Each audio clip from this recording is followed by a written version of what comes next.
In this video, we're going to be talking about homework, which is in your book between pages 321 and 331. So one thing we need to talk about is the amount of homework and the frequency of homework. So part of this is a personal decision on how you want to run your class. Part of this depends on what you do each day. Some days you're going to give more homework than others. Maybe some days you'll give some days you'll give none. But one thing I want you guys to think about is that as a middle school teacher, your class is the transition for this student from elementary school to high school. You are that bridge. So if you choose to give no homework, you are setting your students up to do very poorly in high school. The amount of stuff outside of school they have to do is not going to decrease between middle school and high school. In fact, for many students, it's going to increase because now you also have students who are getting jobs. But the reality is they have homework in elementary school, they have a good bit of homework in high school, and you guys have to bridge them from one to the other. So if you choose to step back and say no homework, you're really setting them up to do poorly. A lot of high school students find that ninth grade is almost a slap in the face because it's such a transition. Part of it has to do with the responsibility of moving from a team to individual classes. There's just a difference in the way it's run. Part of the responsibility there is moving from a 180-day class to a 90-day class. Students struggle with that transition. So there's already a ton of transitions that students have to do. So one way that you can make that transition easier is to provide for them a good background in the responsibility of doing homework. Now, I'm not saying you have to give them a ton of homework. I'm not saying you have to give them homework every day, but I am saying if you choose never to give homework, you're really setting them up to struggle, especially that ninth grade year, which is already so difficult for many of them. The amount of homework depends on the topic that you're doing. It depends on the type of student sitting in front of you. So maybe for your grade level students, 3 problems every other day is sufficient. Maybe 6 or 8 problems. Personally, for my grade level students, I give them 10 problems every time we complete a new topic. So perhaps on Monday, we didn't quite get to the end of the lesson, but we're going to finish it on Tuesday. So that means on Tuesday, they're going to have 10 problems to do. I choose always 10 so that it's very easy for them to keep up with. Most of my homework is electronic, and we'll talk about that in a little while. But a small number of problems allows them to keep up with what we're doing, to practice, to get ready for some things that are coming up. And so that's the way that I personally choose to do it. I'm not telling you that you have to give 10 problems. I'm just saying that's what I personally choose to do. I know some teachers who give more. I know some teachers who give less. Most teachers give more. But 10 is just good for me.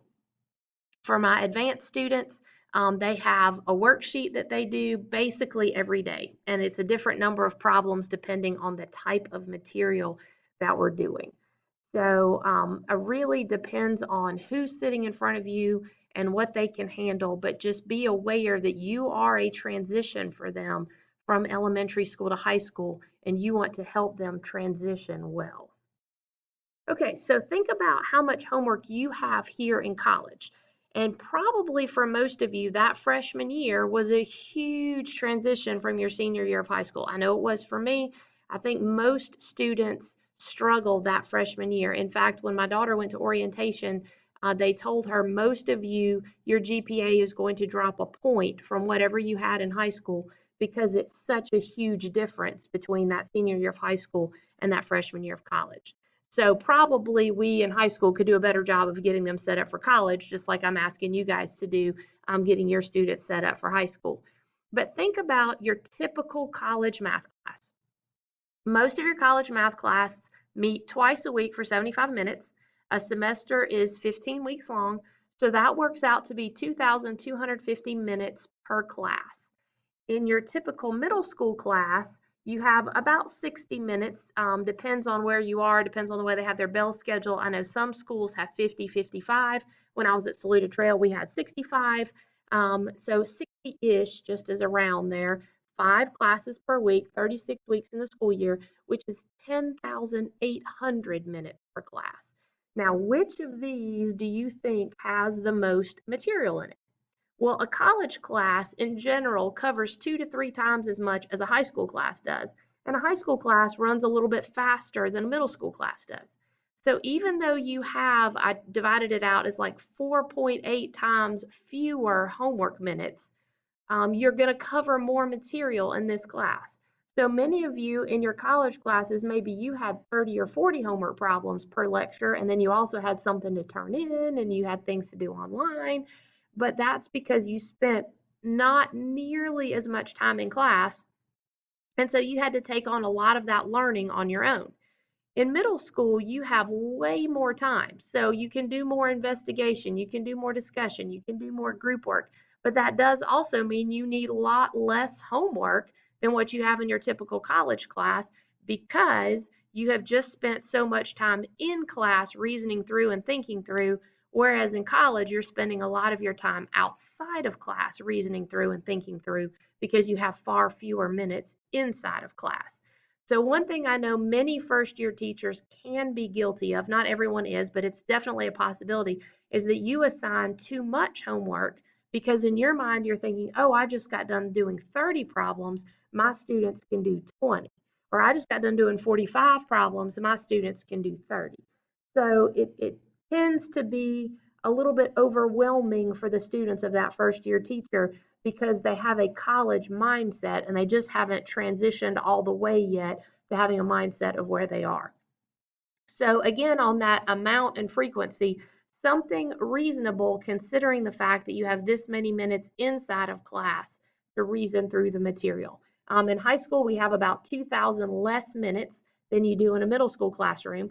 So that's part of the reason for the increase in homework in high school. And then again, for a substantially higher increase going from high school to college. But just something to be aware of as you're planning your homework for your students. Okay, so let's think about some of the reasons why your students might have homework. So one of them that the book gave us was laying groundwork for the next day. And I know this one has been misunderstood in previous semesters. So this would be something like you are going to be doing area, and so your homework for your students is to find 3 rectangular objects in the home and measure the length and the width of those objects. So that's something that they definitely already have the skills and capability of doing. It is not something that's stressful and strenuous, but it is something that's going to allow you to do some pretty cool activities the next day because they already have some real world measurements that they can work with. Now, they may not be super happy about that, but it's definitely something that's doable. So this is not maybe reading ahead in the chapter and understanding the material ahead of time. Like, that's not what this is talking about. And to be honest with y'all, most math books are not written for students to read ahead. They're written by math people and they're very mathy. And people who are not math people are going to struggle reading their math book. That's why when your students are absent, they can often do their history homework at home or their English homework at home, but they really struggle to do that math homework at home because just reading the textbook is not very easy. So when you're thinking about groundwork for the next day, think about something that is very capable for your students to do. Okay, another one, completing a classroom problem. So maybe you have carefully set this up so that you are going to start a problem with your students or you're going to talk through a problem with your students and then they're going to complete that for homework. Definitely a possibility that just gives them one homework problem and you've already kind of set them up, you've already talked about it. So that's a possibility. One thing to be wary of here is, you know how that last problem maybe is a little bit more challenging and you wouldn't want to get halfway through a challenging problem and then you're surprised by the bell ringing. And so you say to your class, you guys finish this one, show it to me tomorrow. Because that one maybe is a little bit more challenging than they're ready to do on their own. So just be careful with this one that you provide something that is realistic for them to do on their own outside of class. All right, this one, practicing a skill developed in class. This is probably the most common type of homework, and this is where most of my 10 problems come from. So they're not always what we did today. I'm a big fan of what's called the spiraling classroom, and I'll talk to you guys about that in a future lesson. So maybe 3 or 4 of my problems are what we did today, and the other 6 or 7 are what we've done over the past 3 weeks. And so I am allowing them to continue practicing those skills which they have already started to develop. Some of them have already mastered. I just don't want them to forget. So that means if they struggle with what we did in class today, there's really only 2 or 3 problems they're going to struggle with, and the other 6 or 7 they ought to be able to do. So that really eliminates a lot of frustration at home because they know they can do most of their homework. Okay, so then let's talk about checking homework. Usually I have you guys come up to the board and put F's and L's on there, what you like and what you don't like. But there's lots of ways to check your students' homework. The homework is only valuable if the students learn from it, right? Just doing some problems at home, you have no idea if you got them right or if you didn't. You have no idea if your process is right or if it's not. That's not valuable. What's valuable is, oh, I did all these right. I know what I'm doing. Or, wow, I got 7 out of 10 of these wrong. I should probably get some extra help on this because I don't know what I'm doing. Or I just made this one mistake 7 times. If I correct that one mistake, then I'm okay. So we need a good method for checking homework. And these are some that were given to you in your book, some that I have seen done well in classrooms. And again, I'm not going to tell you what you should do. I'm just providing some options that you can talk through. In the past, when I've done this, this one generally turns out to be the least popular, which I can totally get that. Nobody wants to listen to somebody read 15, 10 answers. And especially for those who hadn't done their homework yet, like this is not maybe the most um, engaging way to check homework. This one, if you have enough board space for lots of people to be up on the board at the same time, this one's a great one. This one works, but only if your students are willing to ask. If you have set up your classroom environment where your students are very willing to talk to you and very willing to say, hey, I didn't get number 4 right, that's a possibility. You will have those students who missed 6 questions, but they're afraid to ask. So if you're going to use this one, you also need like a backup plan to check up on others.